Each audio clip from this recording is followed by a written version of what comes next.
Cuando yo doy testimonio de que algo pasó, estoy contando o confesando o respaldando un hecho, una acción. Pero nosotros damos testimonio todos los días, todo el día. Eso es nuestra forma de hacer las cosas. Vamos al libro de Primera de Timoteo, capítulo 4, verso 12.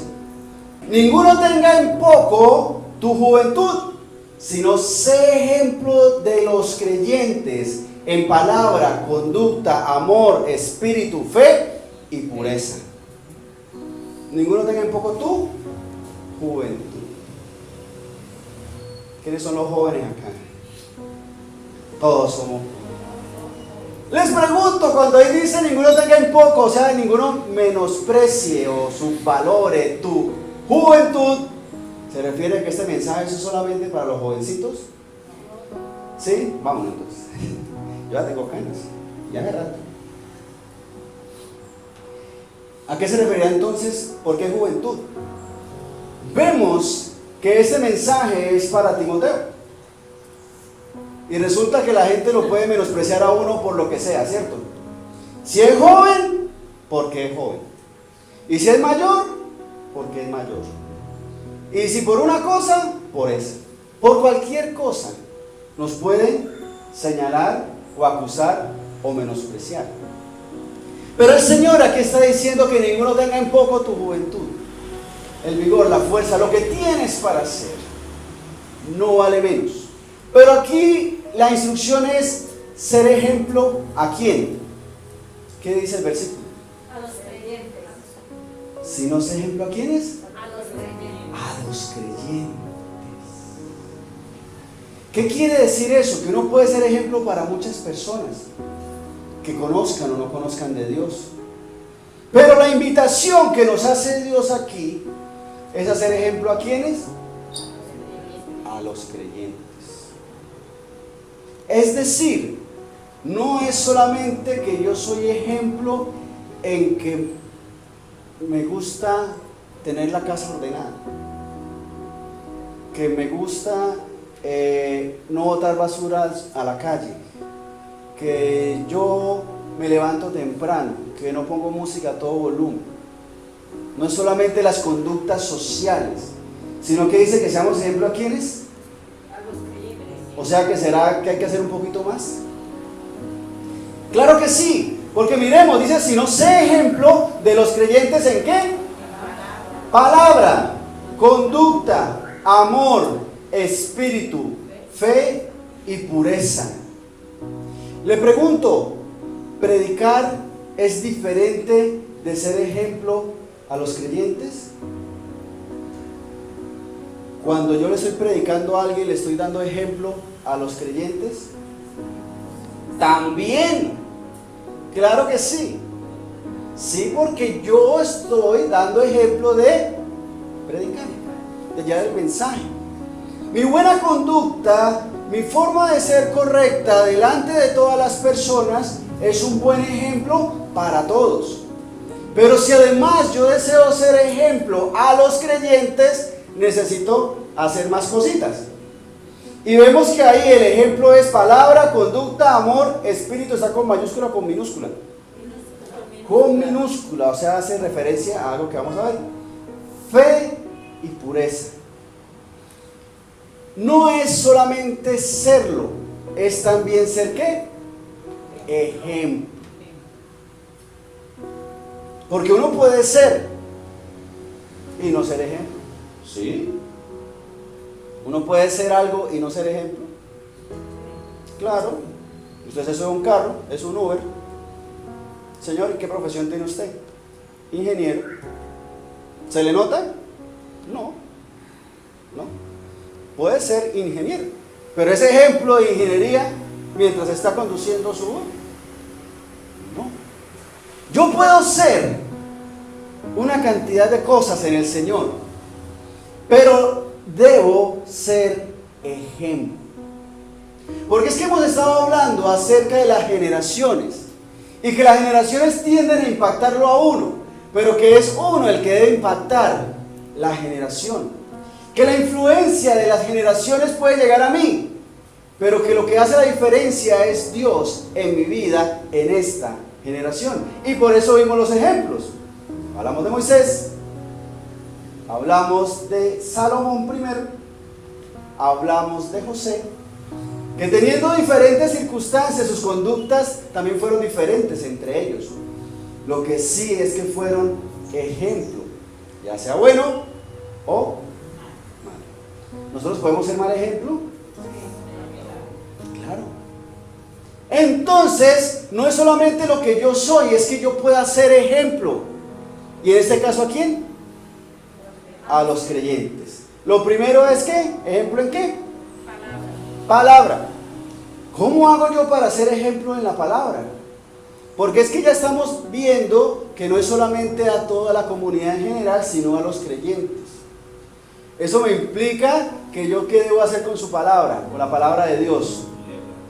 Tenerla debajo del brazo. Estudiarla, tenerla en el corazón, vivirla, conocerla, creerla. Si yo necesito de parte de Dios, tengo la misión de ser ejemplo a los creyentes, porque no es solamente ejemplo a mis hijos, no es solamente ejemplo a mi esposa, a mis hermanos, a mis padres, no. A todos estos hermanos hermosos que estamos acá. ¿Necesitamos entonces estudiar la palabra de Dios? Porque es que mucha gente es ejemplo a los demás andando con su Biblia aquí. Uy, ese es cristiano.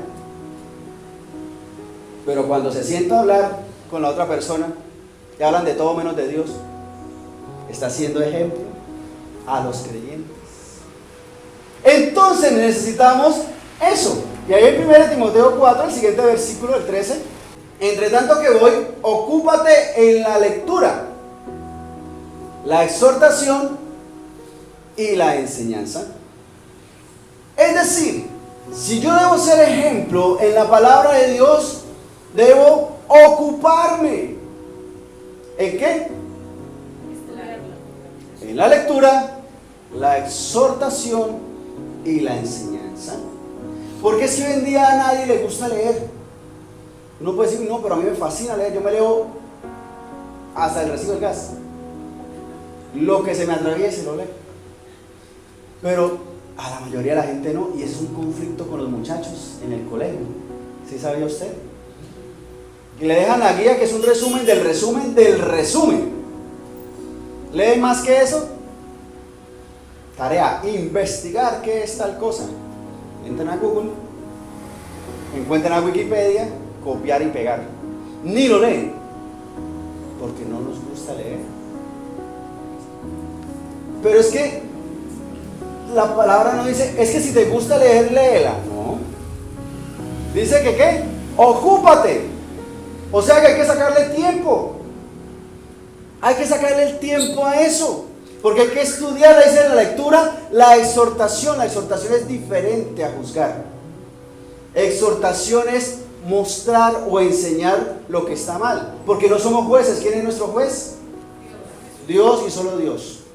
Pero nosotros tenemos que encontrar en la palabra qué estamos haciendo mal y corregirlo. Y qué estamos haciendo bien y mejorarlo. Eso es exhortación. ¿Y la qué? La enseñanza.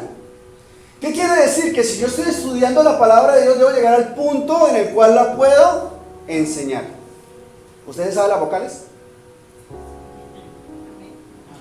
¿Y las sabe enseñar? Lo ha hecho. De pronto, con los hijos, con los sobrinos, con los nietos, porque ahora los padres le dejan los hijos al abuelo. Y ella es la que le toca hacer las tareas de las planitas, que son tan fáciles. Porque es que enseñar la vocal es decirle A, I, O, U y punto, ¿cierto? No hay nada más que enseñar, fin. Y así el niño aprende de una vez, automáticamente. ¿No, cierto? Todos sabemos lo que es hacer planas. Y haga una bolita y un palito, y otra bolita y un palito. Y ahí van saliendo. Ese es el asunto. O sea que yo debo solamente leer la Biblia para enseñarla, o debo más bien estudiarla y profundizar y conocer y vivir. Porque es que hay que ser ejemplo en la palabra. Entonces uno dice, pero es que ¿cuánto tiempo hay que dedicarle a eso? Porque es que uno empieza a leer y... ¿Cuánto tiempo se le dedica al Facebook? O al Instagram, o al YouTube. Le pregunto, ¿el Facebook es pecado? ¿El Instagram es pecado? ¿El YouTube es pecado? ¿Es pecado? Sí y no. Sí y no. O no y sí. O no. O sí. ¿Depende de qué? Pues del uso que se le dé. El uso que le demos a eso. ¿Qué es lo que estamos mirando? ¿Qué es lo que estamos buscando? Porque usted entra a cualquiera de estas redes sociales y el tiempo empieza a correr rapidísimo. Fácilmente una persona puede durar hasta 2 y 3 minutos en Facebook. Horas. Y le coge la tarde para hacer lo que tiene que hacer.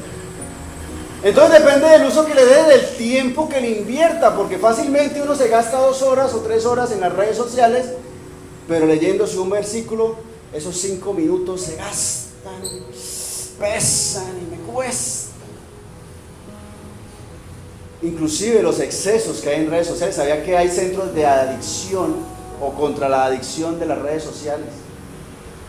Gente que no es capaz de desconectarse de esto y tienen que ir para que les den medicamentos y todo eso. Como cualquier droga. Tremendo. Otra cosa importante en las redes sociales, el manejo de mi propia percepción, la autoestima.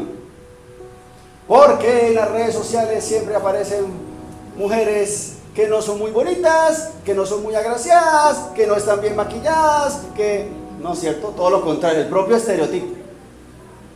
Mujer joven, espectacularmente guapísima, y empieza a quitarse el maquillaje, y luego se quita una ceja, y luego se quita la otra, se quita la nariz, se quita una cinta de por acá.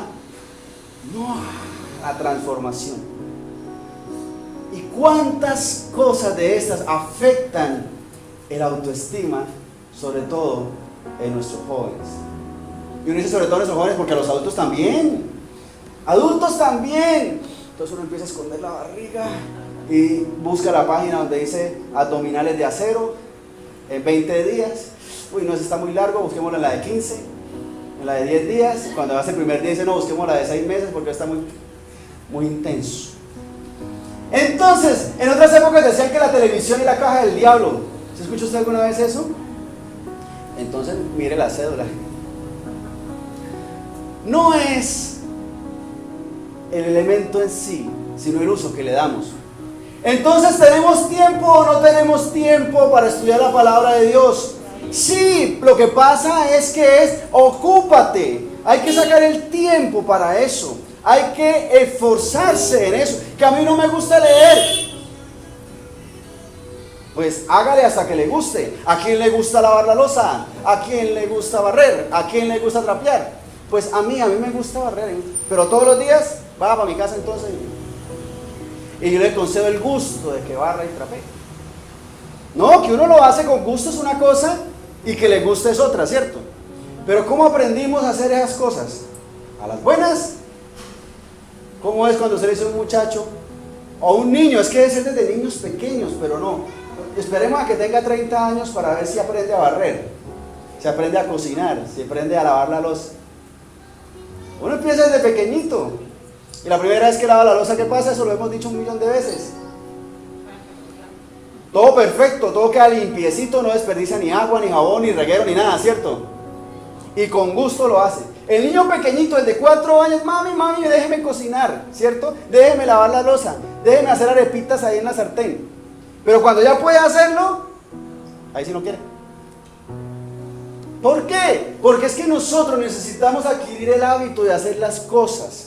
¿Que no me gusta leer? Pues no importa, hágalo, estudie la palabra, ore, pídale al Señor que le dé el querer como el hacer por su buena voluntad. Pero ocúpate en la lectura, en la exhortación y en la enseñanza, porque es que a veces nos dedicamos a leerla nomás. ¿Y a quién se la enseñamos? A nadie, ni al espejo. Y el Señor dice, ocupa. Es que a mí me da pena. Sí, y ahí dice, si le da pena no lo haga. No. Ocúpate. arranque. No, es que para mí una enseñanza, enseñarle a alguien un versículo, eso yo me gasto como 10 horas en prepararlo. Pues gástese 10 horas en enseñar un minuto. Pero hagámoslo, hagámoslo. ¿Por qué? Porque el Señor te va dando la destreza. La primera vez que el niño lava la loza, todo perfecto, ¿no es cierto? Cuando ya está grandecito, le permitimos que haga el reguero y el reguero de jabón, el desperdicio y todo eso, ¿no es cierto? Ya a los 10 años tiene que hacerlo perfectamente. Y si se le parte un plato, pues un accidente, ¿sí? No vamos a descabezar al muchacho por eso. Claro que si lo coge por costumbre, entonces se lo descontamos de las 11. Pero si está más grandecito, se supone que ya lo hace bien. ¿Por qué? Por la práctica. Entonces, fundamental, ocuparnos en la lectura, la exhortación y la enseñanza. Ojo con eso, porque Dios nos está llamando a ser ejemplo. ¿A quién? A los creyentes. ¿Cuál es el segundo punto? Palabra. El segundo es Efesios 4:12. Conducta. ¿Qué es la conducta? La manera de comportarse, sea buena o sea mala. Pero Dios nos está invitando a que seamos ¿qué? Ejemplo. Vamos al libro de Efesios capítulo 4 y vamos a leer del verso 17 en adelante. Esto pues digo y requiero en el Señor, que ya no andéis como los otros gentiles que andan en la vanidad de su mente, teniendo el entendimiento entenebrecido, ajenos de la vida de Dios por la ignorancia que en ellos hay, por la dureza de su corazón. Mire que ahí dice que ya no andéis, porque es que todos hemos pecado. Todos hemos pecado, ¿o no? Sí. Lamentablemente, todos nos hemos equivocado, todos hemos cometido errores, todos hemos pecado, por una u otra causa. Mas Dios no sabía eso, ¿o sí lo sabía? Claro que sí. Entonces, si Dios sabía que yo iba a pecar, ¿para qué me dejó pecar? Si Dios ya sabía que yo iba a pecar, pues entonces es porque Él me lo permitió. Y si Él me lo permitió es porque entonces está bien. ¿Estará bien esa lógica? No, ¿cierto? Por eso el Señor nos dice que ya no. Todos hemos pecado y nos hemos equivocado, pero ya no andéis en esas malas costumbres, malas mañas, o en ese pecado. Ya no. Bueno, entonces de aquí en adelante voy a andar firme con el Señor. ¿Con decirlo es suficiente? No. Una persona que llega por primera vez a la iglesia de en adelante nunca se equivoca. Eso quisiera uno, ¿cierto? Inclusive eso quisiera uno mismo. Yo quisiera, tan pronto conozco del Señor y de verdad conozco de Dios, andar firme 100% hasta el final. Pero pueden haber tropezones, pueden haber caídas, ¿sí o no? Pero ¿qué dice su palabra? Pero ya ¿no qué? Ya no andéis. O sea, no camine en ese mismo camino. No siga esa misma ruta. Si usted sabe que ese camino lo lleva hacia algo que no le conviene, pues no camine por ahí. Elija otro camino. ¿Se puede tropezar? Sí, pero entonces levántese y enderezca su camino. Ya no ande por ahí. Ya no andéis, ¿cómo dice? Como los otros gentiles que andan en la vanidad de su mente. Le pregunto, ¿has visto en esta generación mentes vacías? Sin planes, sin proyectos, sin futuro. ¿Qué quiere ser cuando grande? Tener mucha plata.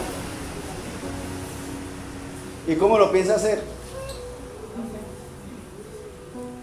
¿Qué te gustaría estudiar?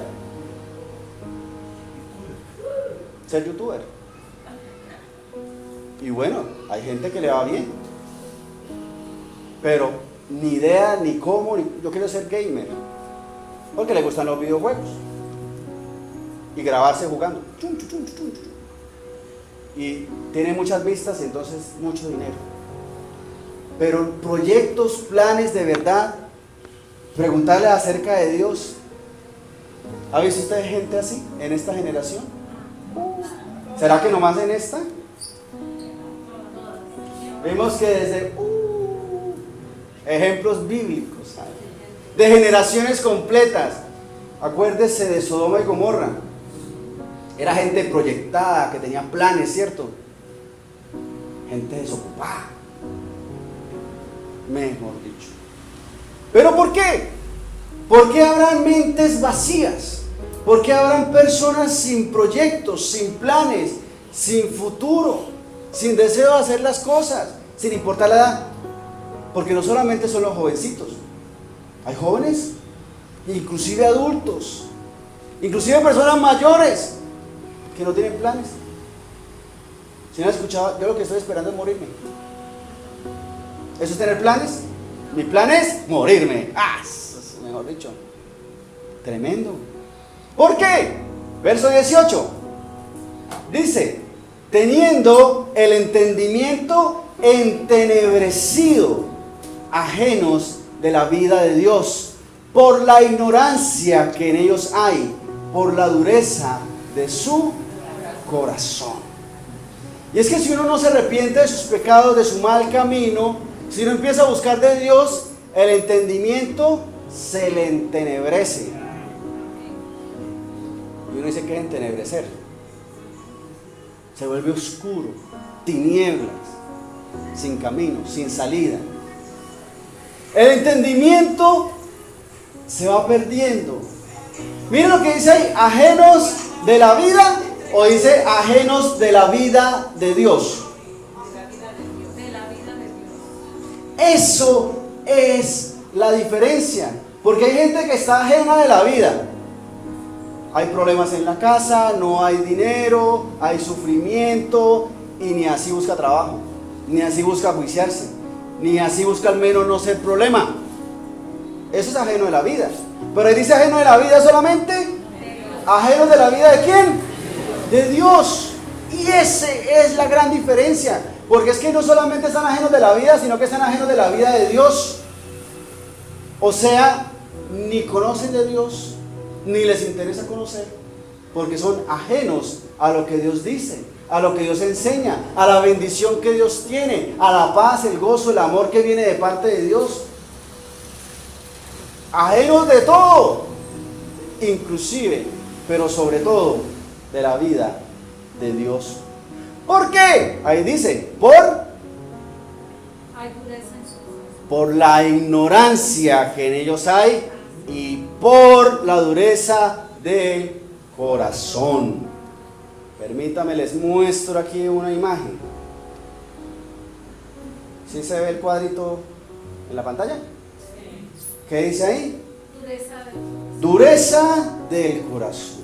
Entonces, por la dureza del corazón, porque ese corazón no le entra nada le importa a sí mismo, inclusive no le importa a sí mismo sino sentirse bien, y eso será diferente.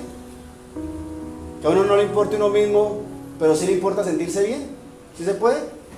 Claro que sí. ¿Cuánta gente no anda en el desorden? Porque aunque se esté destruyendo, eso lo hace sentirse, entre comillas, bien. Entonces, la dureza del corazón lleva a la ignorancia. A mí no me importa, entonces no quiero saber. Usted llega a hablarle de Dios, no me interesa. ¿Por qué? Porque no tengo ni idea de nada de Dios, ni idea. Pero si usted viene a hablarme, mi corazón está tan duro que prefiero seguir ignorante de la vida de Dios. Prefiero no saber. ¿Por qué? Porque es que yo sé que las cosas las estoy haciendo mal. Y si me habla de Dios, voy a aprender y a conocer y a reconocer muy seguramente que hay Dios y que algún día tendré que presentarme ante Él y tendré que decirle ni idea. Entonces, para que no me juzgue, como mi corazón es tan duro, prefiero seguir ignorante. Y esa ignorancia lleva a más dureza del corazón. Porque entre menos sé de Dios, pues mi corazón se pone más duro.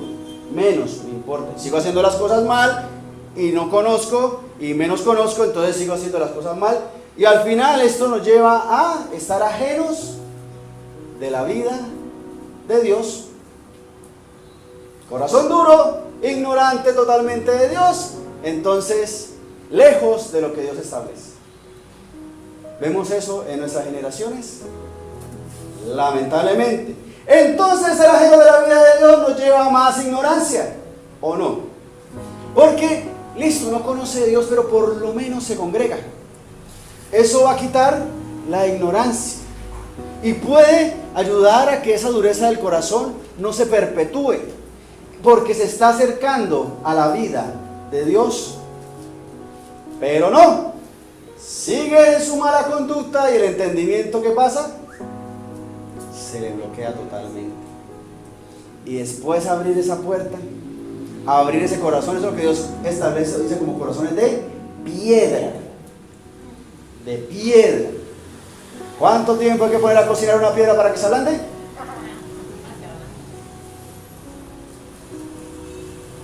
Entendimiento entenebrecido, entonces eso hace más dureza del corazón y al final de cuentas más ajeno de la vida de Dios. Y por ende se convierte eso en un círculo vicioso. Ese es el gran problema. Porque resulta que de ahí entonces sencillamente no se sale.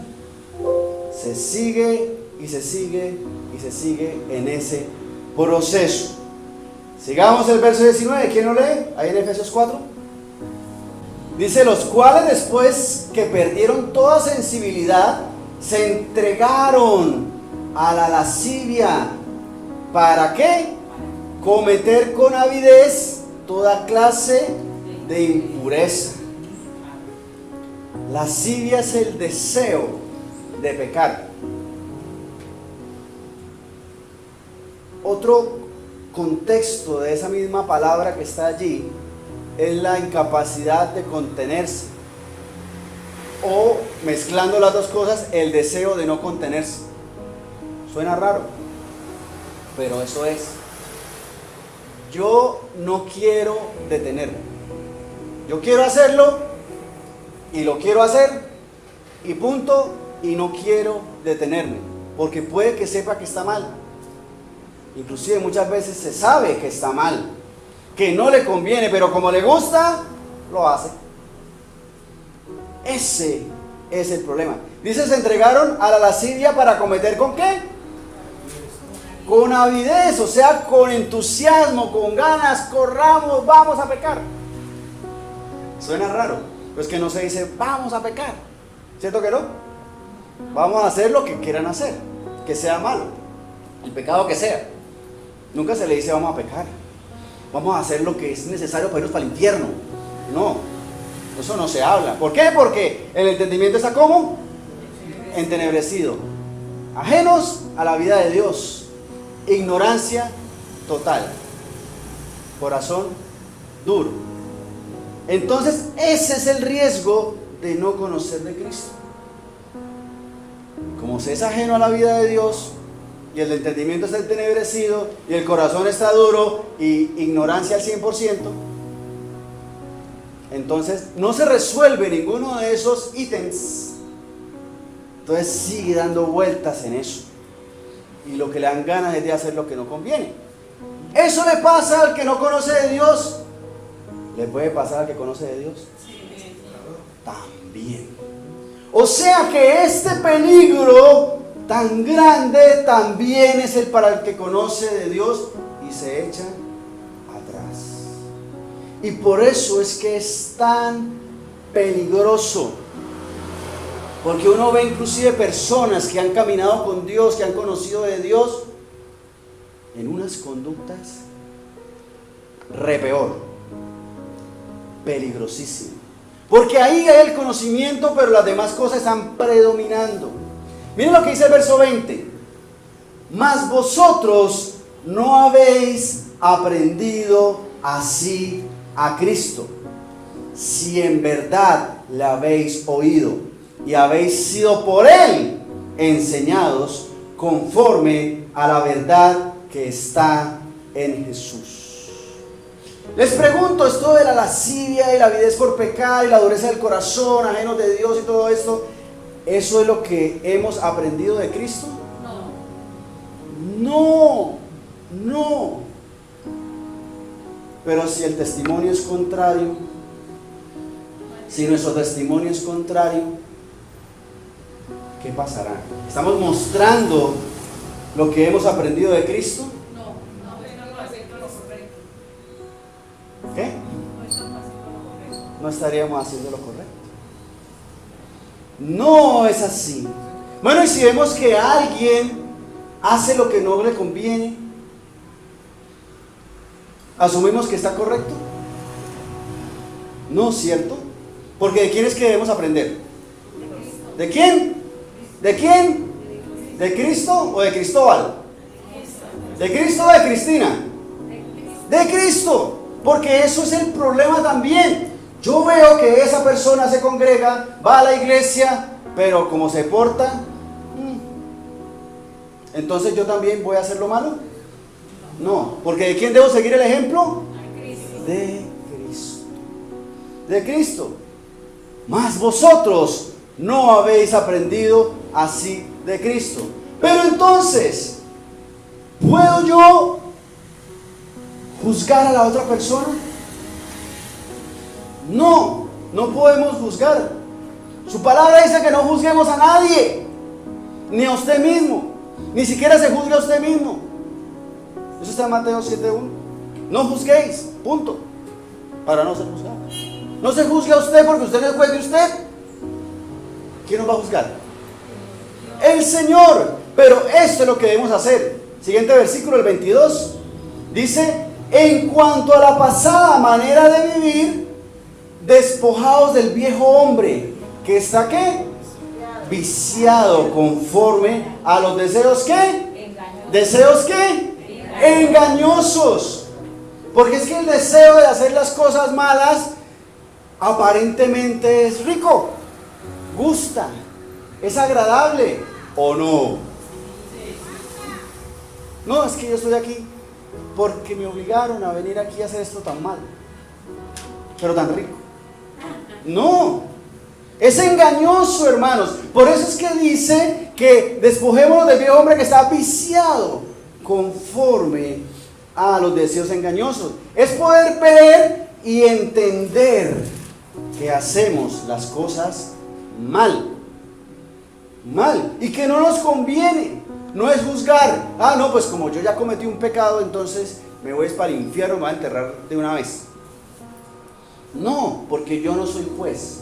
Es como el hermano está haciendo algo malo, entonces yo ya voy a golpear con una Biblia grande y gruesa para darle un bibliazo. No somos jueces, hermanos, pero necesitamos no juzgar, pero sí mostrar o ver, porque también el problema puede estar en mí, ¿o no? Claro, claro que sí. No es, es que usted está haciendo esto y lo otro, claro. No. Es poder ver lo que no conviene y dejarlo. Dice, despojaos. Quítese eso de encima. Verso 23. Y renovaos en el espíritu de vuestra mente. O sea, es poder ver y entender. Renovar esa información que tenemos ahí, esos archivos que tenemos en el celular de nuestra cabeza. Porque usted tiene un montón de archivos ahí en el celular, música que no le conviene, fotos que no le conviene, videos que no le conviene, películas que no le conviene. ¿Qué hay que hacer? Borre todo eso, hombre. Sin dolor, sin pena, sin asco. Crucifique su celular, hermano.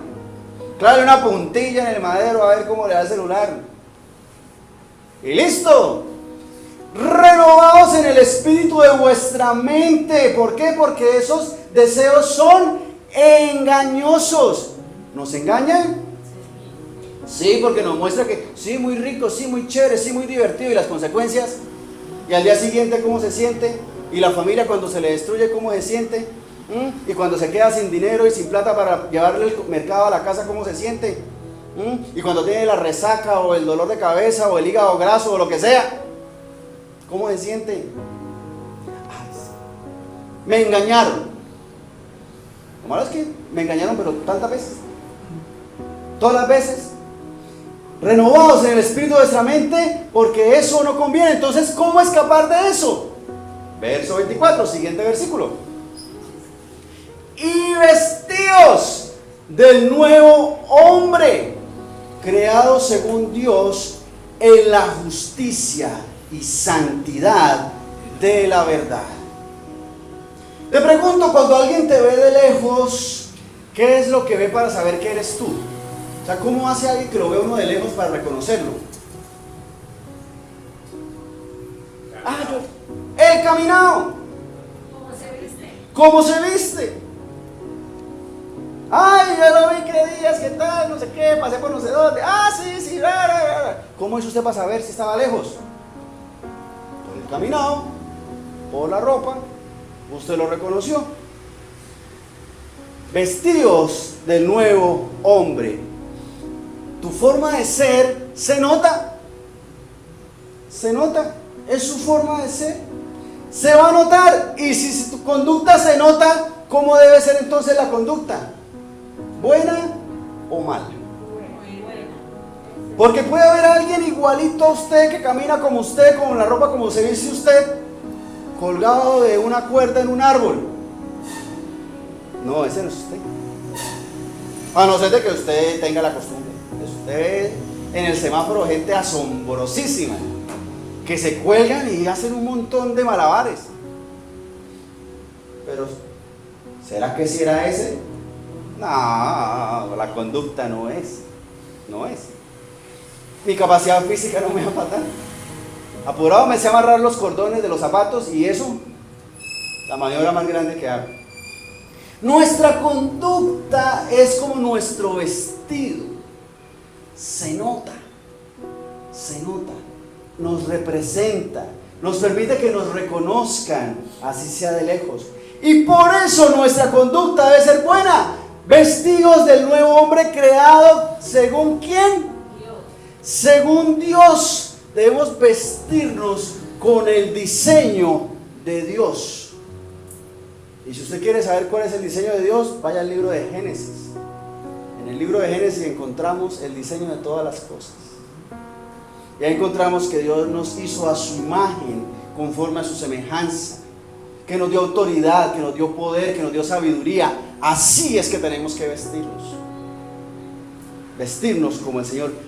Pero mire, dice, vestidos del nuevo hombre creados según Dios, ¿en la qué?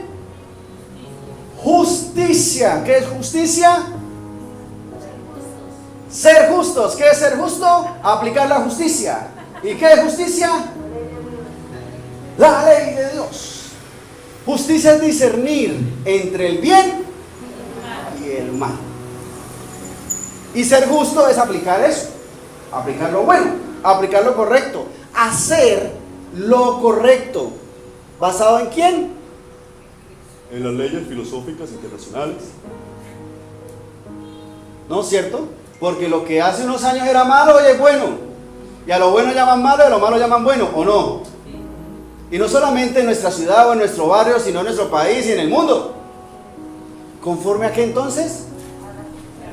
A la justicia de Dios. ¿Está escrita en dónde? En la palabra de Dios. Hacer lo correcto. Justicia y santidad. ¿Y qué es santidad? Apartarse del pecado y consagrarse a Dios. La palabra santidad hace referencia a esas dos cosas. Santo porque está apartado del pecado, pero santo porque está consagrado a Dios. ¿Se puede con cualquiera de los dos? ¿Sí? ¿No? ¿Sí? ¿No? Yo puedo estar apartado del pecado pero no consagrarme a Dios. Puedo consagrarme a Dios pero estar en el pecado. Se necesitan las dos. Los utensilios del templo eran santos porque estaban consagrados a Dios. O sea que se utilizaban solamente para el servicio a Dios. Yo me puedo apartar del pecado pero no servirle a Dios. ¿Eso será lo correcto? No. Porque vemos que aquí debemos ser ejemplo de quién. ¿De quién? A los creyentes. Es un mandato del Señor. Yo me puedo apartar del pecado, pero también necesito ser ejemplo, hacer justicia y santidad de Dios. O como dice, justicia y santidad de la verdad. La verdad es la palabra de Dios. Y Jesús es el verbo. Y en el principio era el verbo era con Dios, y el verbo era Dios. O sea, justicia y la verdad de Dios. La santidad de Dios, justicia y santidad de Dios. Porque ese es el asunto. La filosofía, la ética y todo lo demás cambia constantemente en nuestro mundo. Pero el Señor y su palabra permanecen para siempre. Nosotros necesitamos ser ejemplo y testimonio de todo esto. Llevamos 2. ¿Cuál fue? Ser ejemplo de los creyentes en palabra, conducta. Ya casi acabamos. Pongamos de pie, por favor.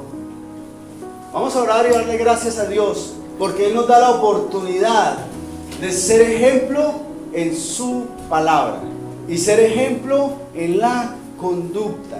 Pero nos es necesario ocuparnos en el estudio de la palabra, pero también ocuparnos en nuestra conducta, vestirnos de la gracia, el amor y el poder de Dios. Señor Dios Santo, Rey de los cielos, a ti la alabanza, la honra y la adoración, poderoso Dios. Por tu gracia, por tu misericordia, por tu bondad, hoy podemos estar aquí, Señor Santo. Porque aún sabiendo tú que nosotros nos íbamos a equivocar, que íbamos a pecar, tuviste misericordia de nosotros y esperaste, Señor, para que nosotros ya no andemos en esos caminos, Señor.